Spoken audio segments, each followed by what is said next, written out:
And I'm sure there are some woes that I've missed along the way, but if I was to make a highlight reel of our life, those are the things that I would include, because those are the things that take the deepest fibers of one's being and intertwines them with your spouse. There's been so many times that she's had to take care of me and I've had to take care of her. These traumatic events have turned us toward each other, knowing that we can lean on each other, knowing that they're there. She knows I'm here for her. I know that she's there for me. 9 days in. What's up, guys? Welcome to AJ Cline Ministries. I was sitting in there watching that video, and that is definitely the things that I would want to include in a highlight reel. But I want to go just a step further as to why. Each and every episode that we've been through, each and every tragedy, each and every mishap, each and every trial, I have learned to lean on my wife and rely on her fully. And she has learned to lean on me fully. But we have also learned together as one to lean hard into the arms of Christ, to lean hard on God and to rely fully on Him, no matter what's going on around us, no matter how bad things may be. I'm going to go through each of these events that have happened in our life. Like I said, first thing, 9 days after we got married, my back went out completely. We had talked to the doctors time and time again, and they told me that according to the MRIs, everything looks pretty grim. It's a very good possibility that I'd be in a wheelchair for the rest of my life. And after the last appointment before my surgery, we went in, we sat down, we talked, we were going to schedule. They told me that it was going to be $1,100 up front. Now, I'd already been out of work for a month in a wheelchair, no income, so I didn't have $1,100. So as stressed out as we were, Jennifer drove us home. I can remember getting home, just being stressed and telling her, just go lay down.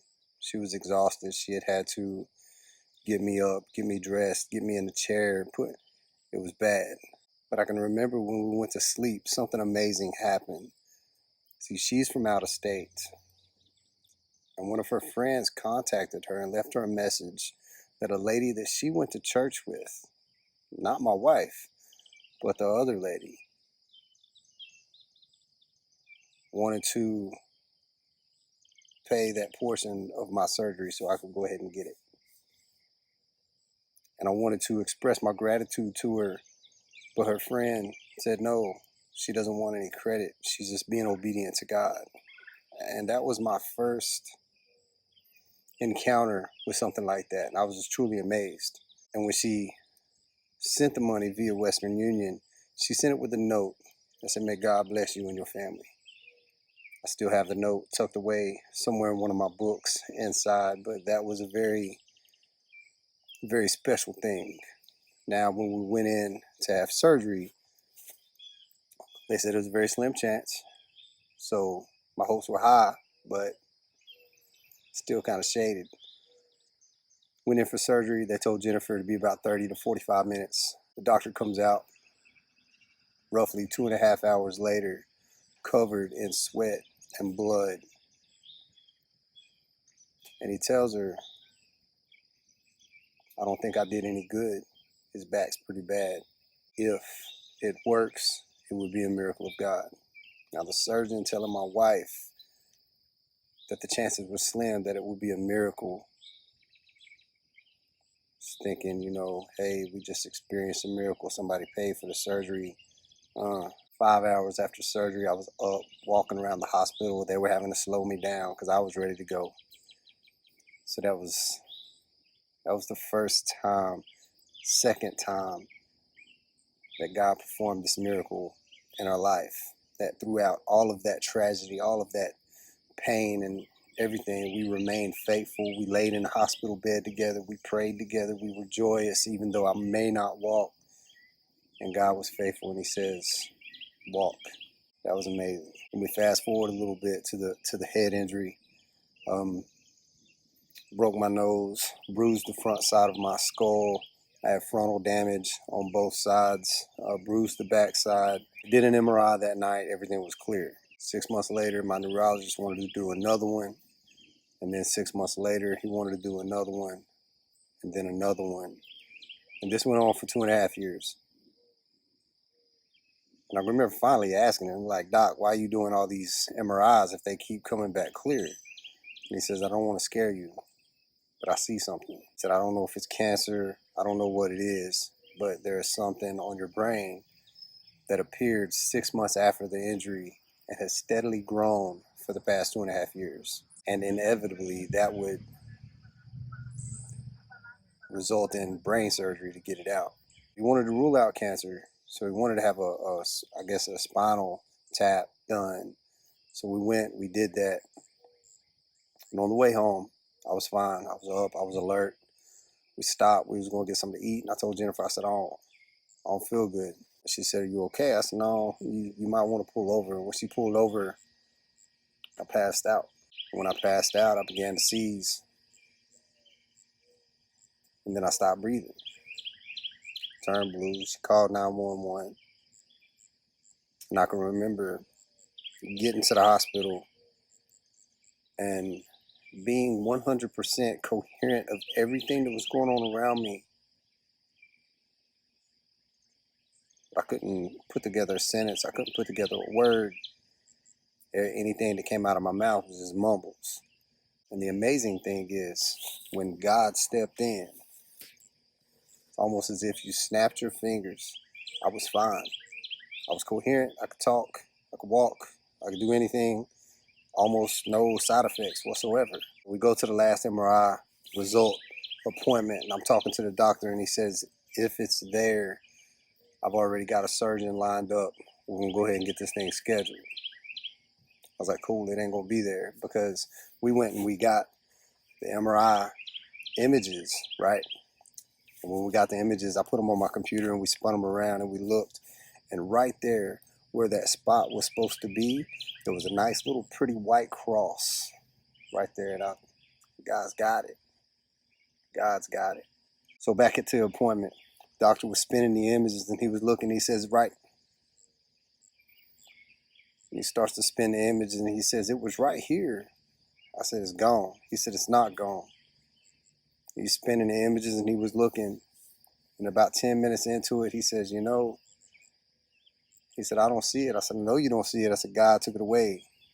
God took it. And he just kind of stared at me as if I was dumb. But he had no scientific logic behind the tumor growing for 2.5 years to a point where he's going to have brain surgery, and then it's gone. God performed another miracle in our life. Fast forward a little bit. Jennifer had some gastrointestinal issues that were all pointing down a dark road. She had some tests done.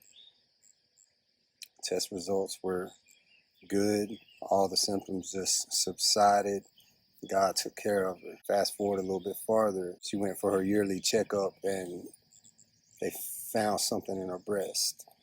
And cancer seems to linger around her family, so that was a scare. The doctors were alert. They were ready to test it. So she went, she had a biopsy done, and luckily, thank God, it was not cancer. But they said it is a form of a growth that's going to continue to spread, and we have to get it out. So she had to have a lumpectomy done. Now, through that, she also suffered some burns. Like I said, she suffered a back injury. But God was always there. God took care of it. God healed her. God was faithful because we were faithful. Right around 1 year ago, she had an ablation done on her heart. As you know, that ablation did not turn out the way we wanted. But throughout the process, we have leaned even harder on God. We have grown even more in our faith. We have done a lot of maturing as a relationship, husband, wife, just growing together and really feeding into God, rather letting God feed into us. The past couple of months, things started getting pretty bad. Her oxygen levels were dropping. Her blood pressure was dropping. dizzy spells. But the doctors kept saying, don't want to put in a pacemaker yet. Symptoms aren't quite bad enough. You are at risk of passing out. But if you actually pass out, no question, we're going to have to put a pacemaker in. She had an event.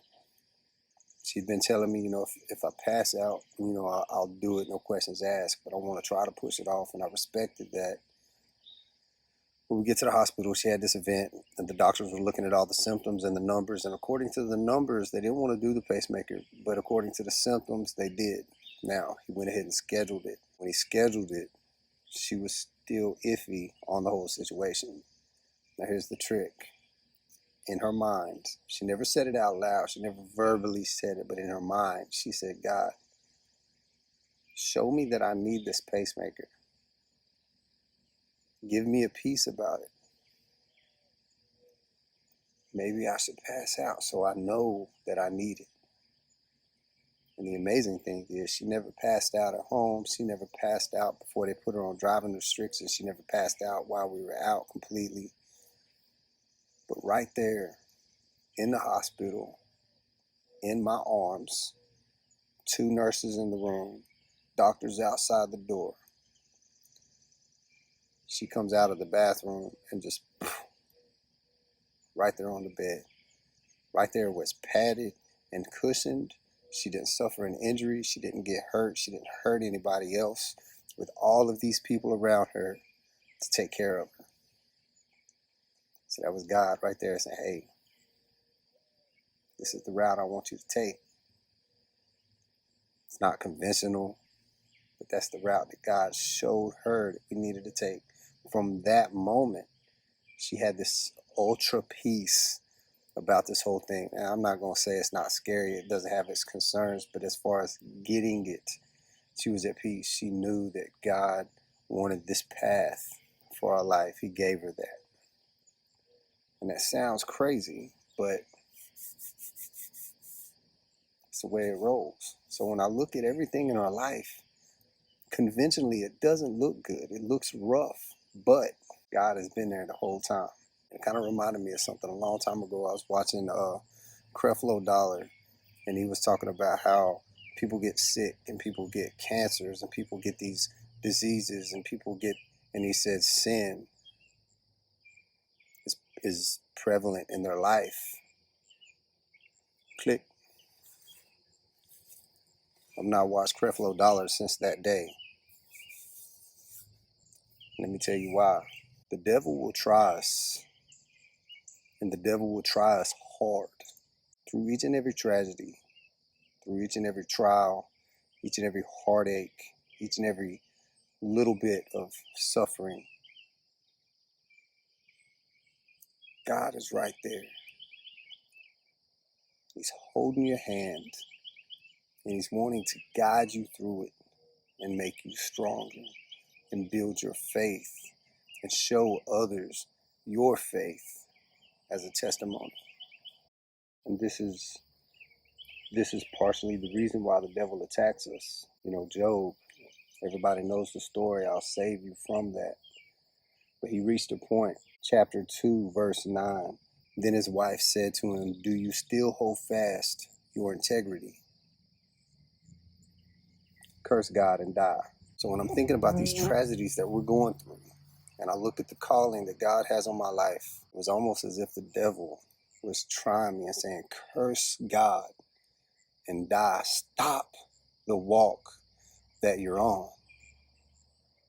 But just like Job, no, I'm going to be faithful to my God. My God is stronger. My God will sustain. So I'm not sure what you're going through right now. I don't know what you've been through. I don't know what you're going to go through. But know that the devil is right there begging you to curse God. Don't. Whenever you hear the devil talking to you saying, curse God, I need you to lean harder into Jesus.